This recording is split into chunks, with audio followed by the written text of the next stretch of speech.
Hello and welcome to the Digital Insight, the technology and supply chain podcast that delivers valuable C-level perspective into the core issues surrounding business transformation and digital disruption. Each episode will bring you the most inspiring executive insights from those leading transformation strategies within the world's biggest and best-known companies. The Digital Insight. Disrupt, transform, evolve. Welcome to the Digital Insight, the podcast series of Interface and CPO Strategy magazines. This week, we're joined by Dr. Preston Butler Jr., Director Procurement and Subcontracts at Vinnell Arabia, who will be discussing the road to procurement excellence. Preston, welcome to the Digital Insight. So could we kick off by you telling us a little bit about Vinnell Arabia and the work that it does? Okay, good question. Vinnell Arabia has been around since 1975 in different formats, but our primary customer has been and still is the Ministry of National Guard here in Kingdom of Saudi Arabia.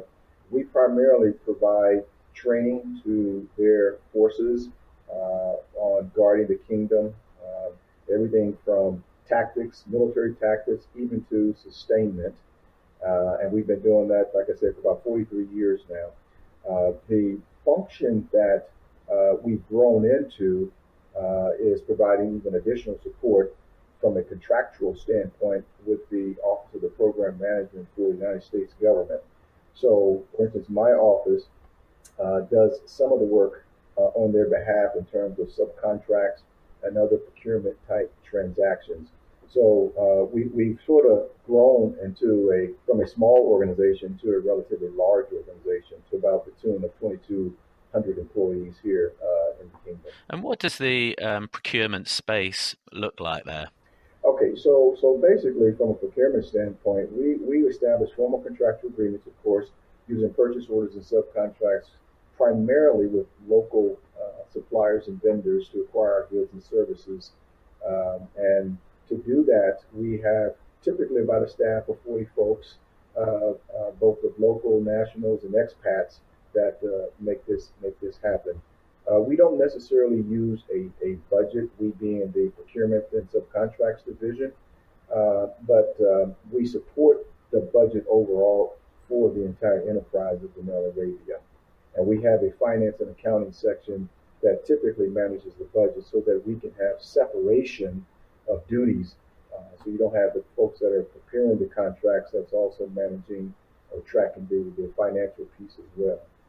So moving on to kind of procurement and the way it has become a very strategic function across all industries, really. What do you mean by procurement and supply chain excellence? So when I think about procurement and supply chain excellence, I guess the words actually could even be reversed, because procurement is just a part of the supply chain. Supply chain is, and I think whoever created this term looked at it as links, different functions that are linked together, all the way from the requirement itself, identifying the requirement, to getting the approvals, the funding that is necessary, to then eventually landing in what I would call the middle of the process or the chain, which is procurement, where it is actually, whether you're using a request for quotation or a request for proposal, you're actually going out in the economy and figuring out where's the best value for you to purchase the service or the product that you're looking for. Then everything that comes after that is the post-award, to include delivery, which is you've got to receive it, you've got to inspect it, the supplier has to be paid, and then we have to go through a closeout procedure. So the supply chain itself just involves procurement, but there's a lot of other functions involved. Now, having said all of that, as we go through the chain and we go through from one function to the other function and handing off this purchase requisition, you have to have processes in place so that they are duplicatable and that they are auditable. Meaning a third party can come in, look at your processes, and show that you have really good processes in place. So in fact that you can show that the price was in fact best value, that the source itself was selected, was fair process as well, meaning giving everyone an opportunity to, that qualified anyway, to bid on this particular work or product. So keep in mind now, we have a United States government contract. So we don't have the liberty like some private companies to pretty much broker whatever deals they want to on a golf course over a cup of coffee. We have to have a very rigid process in place so that we can withstand government audits as well as our corporate audits, which we are affiliated with Northrop Grumman out of the U.S. So we have to make sure that when we think about procurement, it's not just procurement alone, but it's the entire supply chain process. And if we do it right, then we have what I would consider an excellent process that has integrity built into it so that the different links, as they're handing off from one to the other, it does not appear to be a conflict of interest, number one. And then number two, there does not appear to be opportunities for manipulation and things of that nature that could get us in trouble really fast. I mean, obviously, the procurement team at a company like Vinnell Arabia is inextricably linked to the operational success and failure, isn't it, with the kind of level of third-party outsourcing? Well, yeah, and that's a really good point because I tell my critical, we have three types of suppliers. We have critical, key, and then standard. Critical to the tune of about maybe 30 suppliers that are providing everything from aircraft repair parts to items or services, let's say, that we just can't live without. They're day-to-day services where they have people on site every single day providing a service to us. Not to mention the fact they're probably in what I, again, call the $1 million club. So we're spending over $1 million for some of these services that we're receiving. And I make it very clear to them that we are not going to be real lenient and real flexible when it comes to evaluating them because our success depends upon them. We cannot succeed if they fail. So we have a very strong interest in working with our suppliers, maintaining a healthy relationship, but not a relationship that creates a conflict of interest, but a healthy relationship so that they can succeed in the requirements that we've given them. Because, again, I can't overemphasize that if they fail, then we fail. And that's obviously quite an undertaking to rigorously audit that many suppliers as well, isn't it? It is. Well, that's only the tip of the iceberg. We've got over 300 suppliers, and that's been scaled down from about 750, and that just happened last year as we transitioned to a new ERP system, enterprise system, where we only move forward the active ones. Those that were in our archives and we hadn't used in a couple of years, we didn't bring them forward with us. So even with 350, that's still a large number. I think anytime you're over 100, that's a lot of suppliers to maintain a healthy relationship with. And I guess also fostering that relationship once the kind of auditing part of the process has actually been achieved and you're moving forward possibly for years working with the same suppliers. Yeah, that can become problematic. But I think for the larger ones and the critical ones, they have just as much an interest as we do in ensuring that they keep pace with technology. They keep pace with best in class, best value. We're ISO certified now. Some of them are ISO certified. So we all have an interest in ensuring that we're keeping pace with the industry and where the industry is going, and actually in some cases leading the industry. So we all have a vested interest in that, and we actually work with them to explain to them some of the things that we're doing with the hope and sometimes with very strong recommendations and suggestions that they actually follow suit. And so I guess the procurement team at Vinnell Arabia is not only facilitating the operations and affecting the bottom line, but also the company's reputation as well, which I imagine is absolutely key. Yeah, that's absolute. I was talking about how we're trying to move forward. One of the things one of our missions as a company for the Ministry of National Guard is to support them in their modernization program. So as I look at it, it's hard to help others modernize or improve if you're not modernizing and improving. So this is a philosophy that permeates throughout our entire organization. I'm happy to say that in the 5 years that I've been here, I have seen substantive and significant improvements and changes as we are moving forward to help modernize the Ministry of National Guard. Now, with regard to our reputation, that is part of our reputation. I mean, if you think about it, guys at my age, I'll just say I'm not a millennial, so we it's difficult even for us to keep up with the pace of technology and modernization, if you will. So imagine now a company that's not quite as old as I am, but 43-year-old company. The very first thing that anyone could maybe assume is that we've been around so long, we're outdated, we're out of touch, and we're not very modern. We're still using paper for everything, and that's a fair assumption. When you've been around that long, if you haven't kept pace, then especially in this particular century, with the advent of all the technological improvements, you're not going to be able to compete. Eventually, you're not going to be able to compete. And so the reputation that we're trying to show is that we are on the cutting edge. We do use best in class. We do have a spirit of excellence in everything that we do. That particular attitude has to be flowed down to our suppliers. If they don't have the same mentality, eventually we're going to have a significant disconnect. And the reputation that our suppliers have it could be a reflection of Vinnell Arabia.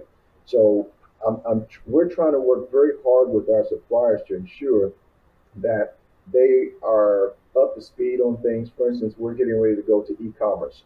The kingdom as a whole, having spoken to a fairly large company last month in terms of their contracting folks, they have not moved to e-commerce because their opinion is that the suppliers in the kingdom, for the most part, are not ready for that type of technological shift.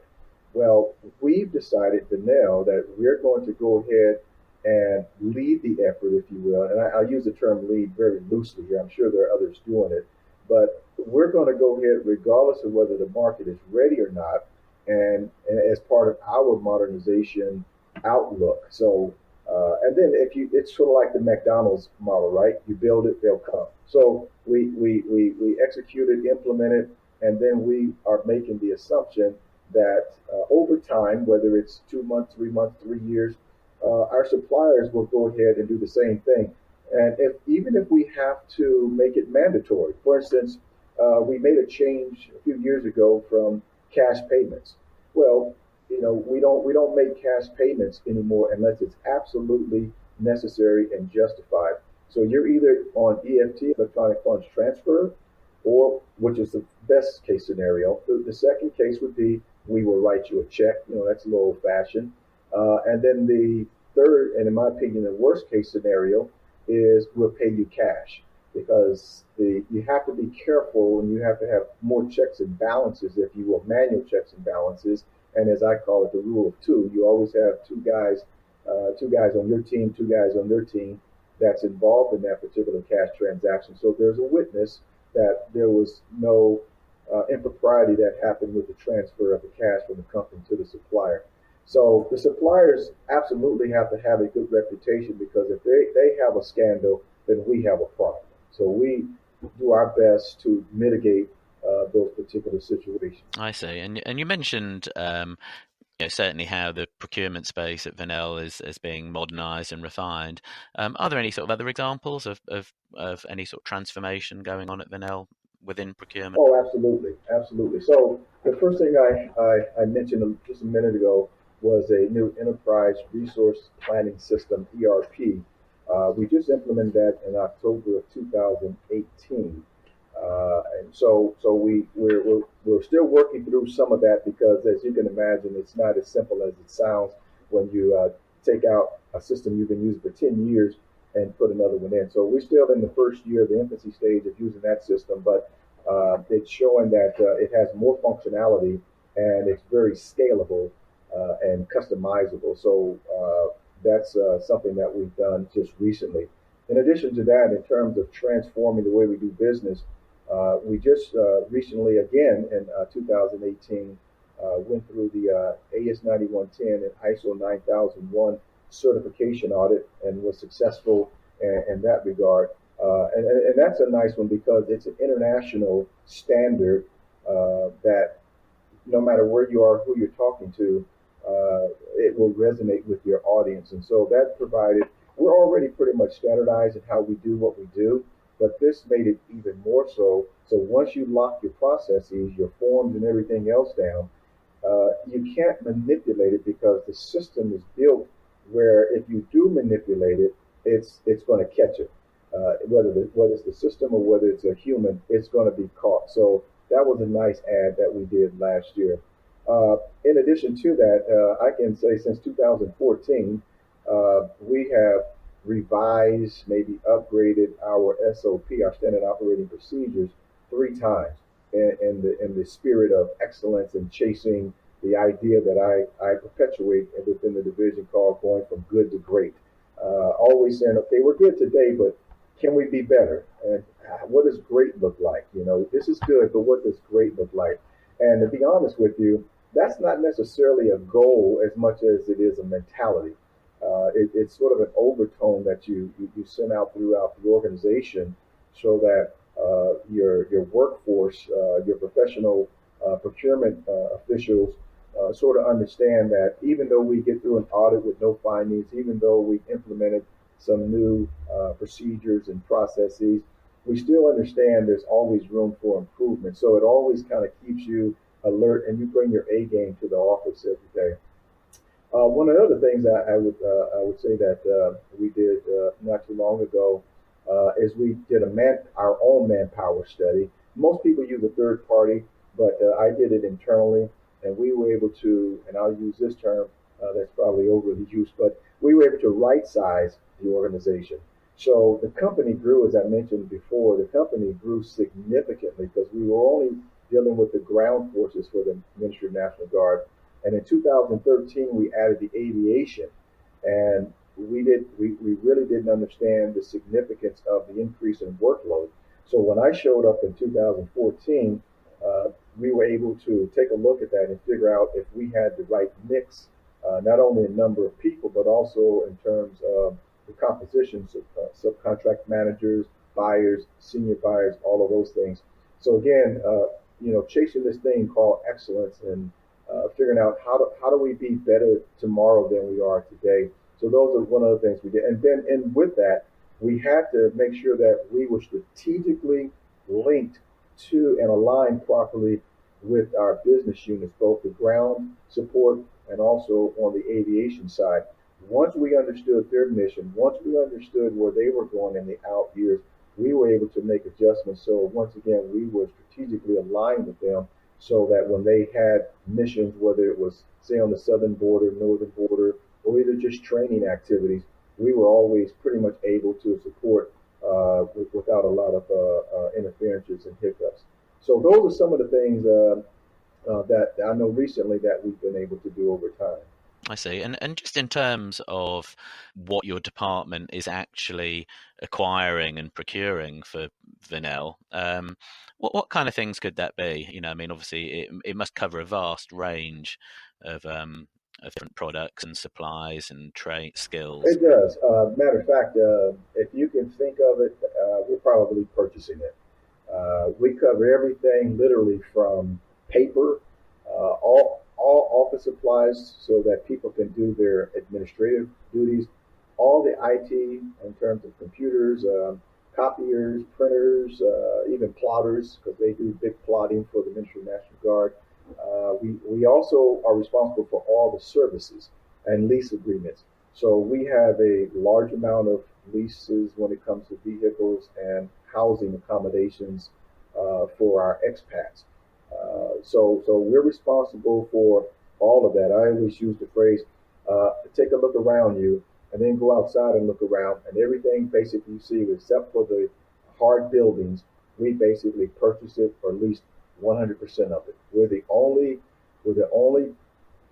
section within the company that actually obligates money and procures. So it's a wonderful feeling to know that you're in a position within the company. Sometimes it can be a very nervous position too, because success or failure can rest on your ability to execute your job properly. Yeah, sure. And as you've just touched upon there, and as you mentioned before, in terms of procurement excellence and going from good to great, talk to me a little bit about how you kind of audit your own department, how you review the way that you've functioned, and how you fine tune the way that you work. Okay, so what we do is we have what's called one of the things we have is called an internal audit uh, process. And what we've done is I somehow I can't even hardly explain it, but somehow I was able to mathematically figure out what we should audit 100%, which is typically those actions that are over $150,000. Those that are between what we term micro purchases, which is $3,500 to 150, we audit 50% of those. And then those that are below the micro purchase threshold of $3,500, we actually only do 10% because that's the bulk of our actions. I mean, we're doing a little over 4,000 purchase orders and subcontracts a year. So clearly you can't audit 100% of that. You'd have to have a whole army just auditing everything that you do. So one of the things we did, not only did we decide to do that, but I institutionalize it and formalize it into our standing operating procedures that gets approved by my boss and my boss's boss. So again, in the spirit of making sure that we don't sit around and wait on a third party to come in and audit us, we take the responsibility and audit ourselves. And as we always tell the Defense Contract Audit Agency, we have what's called a self-correcting audit mentality, meaning whatever we find during our audits, we automatically correct them and make sure all of our buyers understand the corrections and that need to be made in the findings that we come up with. The second thing we have is, and maybe this is even first, is what I call integrity. So part of procurement excellence to me starts with procurement integrity. Integrity in two ways. Number one, you have to have integrity as buyers. And I consider myself a buyer too. I just happen to be a senior buyer. But everybody that's buying stuff basically is a buyer. And you have to have, so when I say integrity in this regard, with dealing with people, is you have to have a very strong ethical mentality. You can't, because it's really not business as usual. And mainly, and I would say, in any procurement function, you have to have that, but especially when you are using government money, whether it's Saudi money, whether it's U.S. money, it doesn't matter. Anytime you're using government money, it's taxpayers' money, or they don't necessarily have taxes here, but it belongs to the people, it belongs to the kingdom, and you have a huge fiduciary responsibility that you have to be really careful of. So you have to have personal integrity. The second integrity deals with the system. So the system can be either the automated system that does certain functions for you, or the system meaning the processes that you put in place. So these two working in tandem, as I said before, should be auditable. You should be able to audit them, do a gap analysis. You should be able to see if someone veers to the left or right, just like in SPC, statistical process control charts. We don't have those, of course. So all of ours is by human intervention to see if, in fact, we're doing what we said we were going to do in accordance with our procedures, and then to be able to take corrective action if we are not doing that. And there's a lot of things we can do to take corrective action. So it really starts with integrity in terms of people in the system. The third thing I would say is training. So we place a lot of emphasis on training, not necessarily formal training, but training in terms of peer training, maybe managers training. So I took, because I did an internship at a bank when I was in college, and there was a joke all the time that people always wanted banker's hours because banks don't open up typically back in those days until 9 o'clock. So they figured people that worked in banks didn't go to work until 9 o'clock. Well, when I went and did my internship, I found out that wasn't true. They actually are there at 7 o'clock, and they take 2 hours because they have to count the money every single day at the beginning and the end of the day. It has the balance. The tellers are checking their drawers and counting and balancing out and everything. So there's a tremendous amount of things that go on before customers even show up. So I took the same approach here. So it's from 7 o'clock to 9 o'clock, we're closed to customers. That's the time that I've asked the managers to actually do training, administration, and other things, but that's their 2 hour window where they can emphasize certain things that they need to make sure that their buyers are performing, or at least have the opportunity to perform at a high level. The third or maybe fourth thing, I'm losing count, but I think the fourth thing is, so that's internal training. Then the other one is external training. So the biggest problem I've had in the 28 years I've been doing this is not really internal with my buyers understanding what needs to be done. It's primarily with my customers who don't seem to understand what needs to be done. And I have a saying, I guess I'll go ahead and confess. I always tell my guys the customer's always wrong. I know we're supposed to say the customer's always right, but if you assume that they're always wrong, even if they're right, at least you're suspicious enough to review everything they say and everything they give you. Because remember, at the end of the day, they're not signing the purchase order or the contract. We are. So our name and reputation is on the line, not theirs. So we can't sign it and then blame them. So we have to be cognizant of the fact that if we don't train them, then we may get products that we can't do anything with. The problem with that is, yeah, they can revise it, but now we're losing time. And in this environment here, we are in the Middle East, and even in the United States or the UK or wherever you are, time is always of the essence. It's hard to place a dollar value on loss of time, if you will, in this case. But if someone provides us a statement of work or a description of a product that they need, and it is inadequate for competition, or it is inadequate because we don't know what color you want, we don't know what size you want, it comes in 3 different types of models, it got the 600, 800, then it delays the process, and now the mission is being delayed because we don't have good specifications.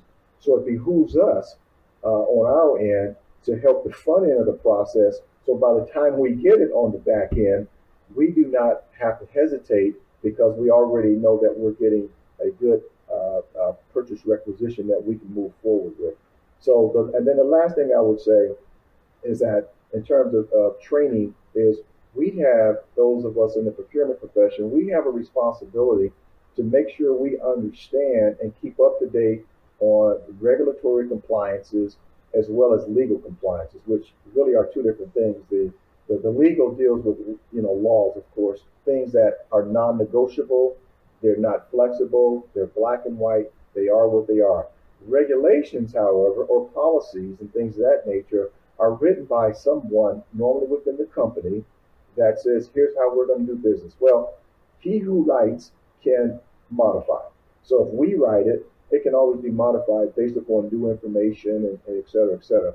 So we have to make sure that we're not only looking at our processes that we and procedures we put in place, but we also have to understand that there's an external elements out there that will impact what we're doing. And oh, by the way, just because it allows us to do things, for instance, let's say competition, we can avoid competition and say, given, in our case, 8 different scenarios.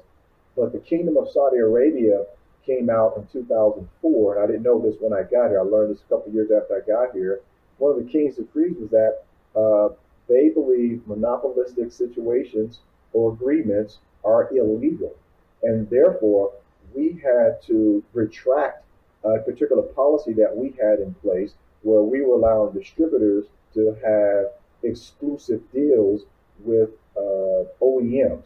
And so we had to make that change rather quickly, much to the chagrin of the ones who had the agreements in place. Because, I mean, you can imagine it's a little bit unfair if you have one distributor for one particular product when there are clearly 5 or 6 or 7 other distributors who can provide the same service, maybe at a better price, maybe even a lot quicker. So they were restricting competition, and the government here in Saudi Arabia was very clear that they do not recognize those. So with that, we were able to make an adjustment, and we were able to change the way we were doing it with a couple of the products, and we informed them that we would no longer honor them. And now we have competition, which competition to me means that the market determines the rate. I don't get to set the rate. The market determines the rate, and the way that's determined is through competition. I see, and also, I mean, I believe there's a suppliers conference. Is that something that Vinnell have organised, or is that something that you attend?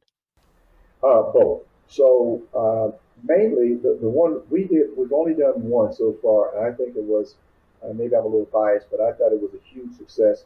So I always challenge myself and others to define success. And one man defined it to me one day. He says, "Well, if you have a meeting where you're trying to get business and you get another meeting scheduled from that meeting, that was success." So I would say that the feedback that I received, and we did have feedback forms, most of the comments were very, very positive. But more than that, the comment I was looking for, which I saw a lot, was we'd like for you to do this every year.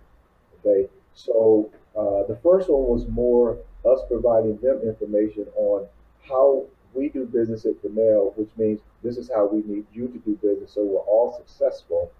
The next one I wanted to do was, okay, we have agenda items, and I want you to talk to me because if I understand your challenges, I understand your way of thinking, then I think it also helps me as I'm developing or maybe redeveloping the way we actually execute what we do. So the supplier conference was only 4 hours. It lasted one morning, but we covered a lot of different topics. That was back when they were getting ready to start VAT, the value-added tax here in Saudi Arabia. And so I brought my finance director in to talk about the VAT, what the impact of that was going to be. As you can imagine, when your system is spitting out purchase orders and it doesn't include VAT, now you've got to revise your system so that it can add that particular line in it on the purchase orders. So there were a number of things that we had to go through and deal with, and we were able to talk about those things at the supplier conference. I haven't attended very many because they don't have very many of them here in Kingdom. I have gone to Dubai and I have gone to the U.S. to different functions where they talk about supply chain management, they talk about procurement and subcontracts and things of that nature. But I think they're trying to energize the Kingdom of Saudi Arabia with more events such as that because they are placing a tremendous amount of emphasis on the supply chain and not just local procurement, but local manufacturing. And as you probably know, and most people know, there's not a lot of OEMs here. There's not a lot of manufacturing going on here in Kingdom. So there's a big push on with Vision 2030 to actually encourage, I guess, and motivate local suppliers to not just be a distributor, not just be a middleman, but to actually be a manufacturer, which will allow us then to go directly to the manufacturer as opposed to going to a middleman. And the theory of all of that is you're going to be able to get things faster and most likely at a much better price. I can tell you from experience, and that's why I use the word theory, it's just a theory. That doesn't always work out that way. And I can also tell you, because I have a couple business degrees, the reason OEMs don't want to be distributors is because now they've just gone from not just manufacturing, but now they're in the supply chain. They're getting into distribution, they're getting into warehousing, they're getting into financing. They're getting into so many things that they don't want to get into. The only business model most of them want is I make it, I sell it, I'm done. So I don't know if the Kingdom of Saudi Arabia local manufacturers eventually one day are going to have the same business model, but I can certainly say based upon what I've seen, especially in the U.S. and other places, that is pretty much the norm. And I mean, in terms of, obviously we've talked a little bit about Saudi Arabia and some of the sort of challenges you face there. What do you think are the major ones? What kind of the sort of day-to-day challenges you face, in a procurement space at a company based in Saudi Arabia? Well, I'm probably going to get in trouble for saying this, but once again, my number one headache is normally, and I think most procurement folks, if they were honest with admit, it's really just our customer base, and it's understandable. I mean, I haven't always done this. I've been on the other side of the fence, and when you don't understand the level of processes that we go through to make sure that we are doing best value, it's kind of unfair for them. But there is no real customer training courses going on. Some places I've actually prepared a manual, and we actually did offer that to customers once a month or something to that effect. We don't necessarily do that here. So the nuances that are associated with that is, again, junk in, junk out. I bought it, hey, that's not what I wanted. That's what's on your request. Or I've known about this requirement. This is a real live one I just heard. I've known about this requirement since February, but I just got it to you in May. Okay, now it went from a routine requirement to an urgent requirement because I've now run out of time. So we don't get a lot of reaction time, and as we call it flash to bang. From the time we get it, it's going to bang real fast. So we're always working at a much accelerated pace. Those kind of things cause us, and when you do that, eventually, unfortunately, you end up making a lot of errors, or whether they're big or small. So I term them clean files versus dirty files. You have a file that's clean and you enjoy reading it and you sign it, that was a clean file. When you have a file where you have to pull out your red pen and start making a lot of comments, that's a dirty file. And again, that slows down the process. So that's one of the challenges. I think another one, and a big one, is technology advances.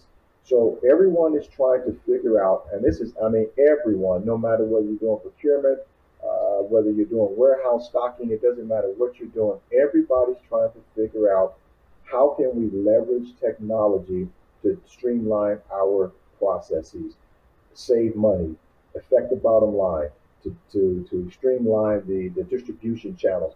Everyone's trying to figure that out. And I can tell you there's so many options. I went to a conference back in Atlanta, Georgia a few months ago, and they must have had at least 70 suppliers or vendors there that were peddling their products, their technology, their way of doing it. It'll be faster for you, be better for you.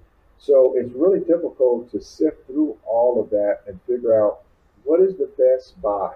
What would really work for us? And oh, by the way, just because it worked for, and I'm just throwing a name out there, IBM, doesn't necessarily mean it's going to work for Vinnell Arabia. So it is very, very complicated, and sometimes, unfortunately, you have to do, you should do trial and error, like a test or we call them, there's different names for this, but you could have a runoff. You've got three suppliers, three products.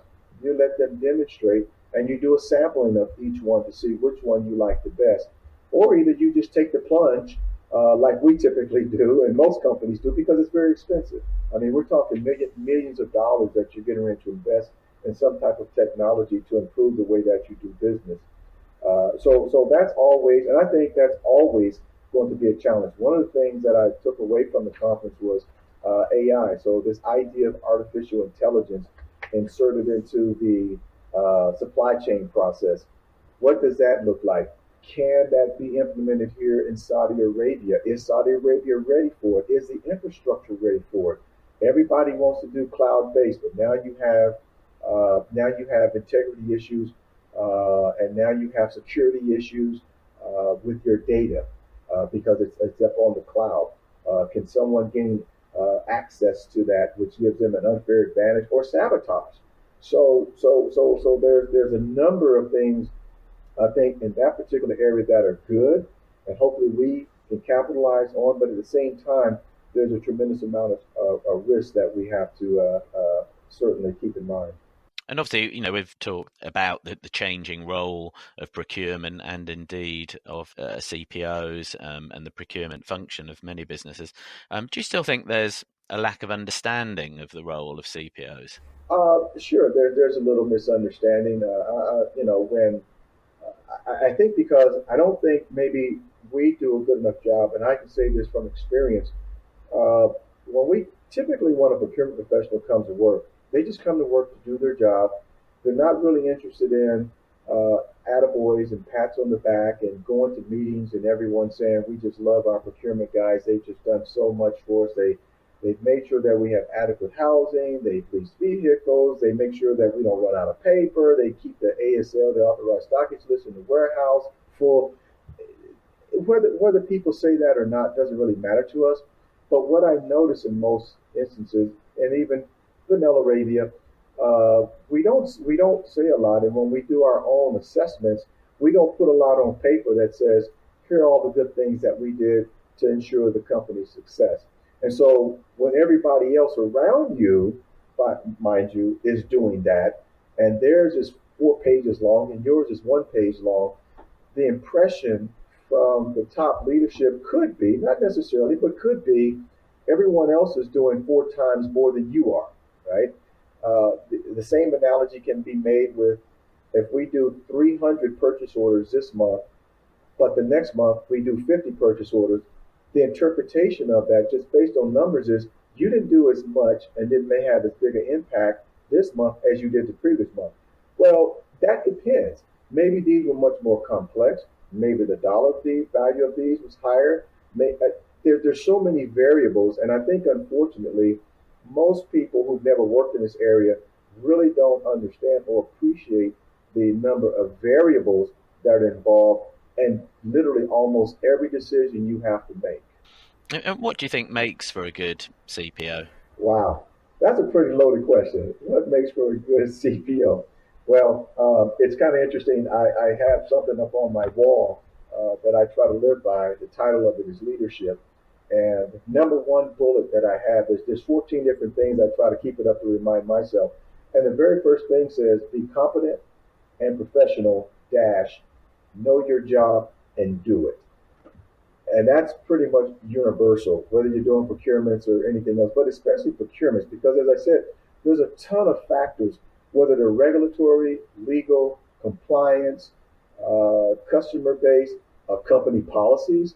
There's so many things you have to take in consideration when you're making what most people will consider a simple decision on surface, but because of all these other factors that we're aware of, we have to take all those considerations. So you really need to be confident in your job first and foremost. Secondly, you have to, I think, be sensitive, and I'll use this word a little loosely here, but you have to be sensitive to your customers. We have a fair advantage, meaning we basically have all the answers sitting on our desk. We have something called a Federal Acquisition Regulation. We have the SOPs. We have all the information that they don't have. So we have to be sensitive to the fact that a lot of times they're going to be a little bit in left field, and it's our job to very professionally help them move to the center. And then I would say probably trumping all of that is you must have integrity. My first boss I ever had in contracting told me you can't legislate integrity. You either have it or you don't have it. And if you're working in this field and you have an integrity issue, and you may be able to suppress it for a while, but if you have a problem in that area, eventually it's going to come out and it's going to hurt you, and potentially it could hurt the entire organization. So those are really, I think, are the top three. And maybe the last one I would add, just to maybe put the icing on the cake, is I think a procurement official and officer has to understand their role. You have to understand, and then once you understand that, how does that fit within the grand plan of the enterprise of the company? And then make sure that the decisions that you're making, the revisions that you're making, even whether it's personnel, procedures, or something else, that they are in alignment with the company's goals and the company's strategies. So, for instance, the company says, we're going to institute a new knowledge management program, or now the new buzzword is, we are in the business of knowledge transfer, okay? That's a little bit different from just standing up on a podium and teaching or going out in the field and doing tactics. So what does that really mean?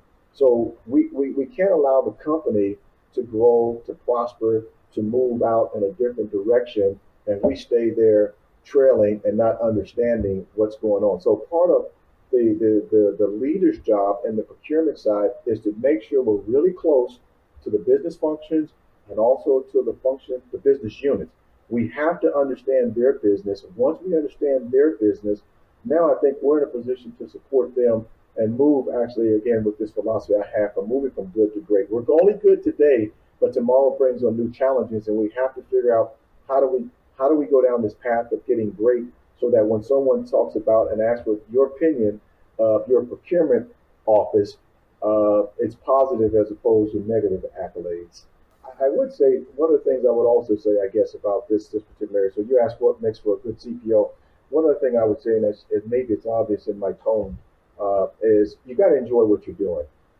When you enjoy what you're doing in this particular, because it's very challenging, we make it look easy. I call us the Michael Jordans of the company, because the thing, and the reason I say it, because everything Michael Jordan did, he just made it look so easy and effortless. And I think sometimes for the people looking that are on the outside looking in, they say, well, there's really not much to what you're doing. And I'm not very good at helping change that perception, because I tell them, well, we're just buyers. We just buy stuff for a living. But it's really a lot more to it than that.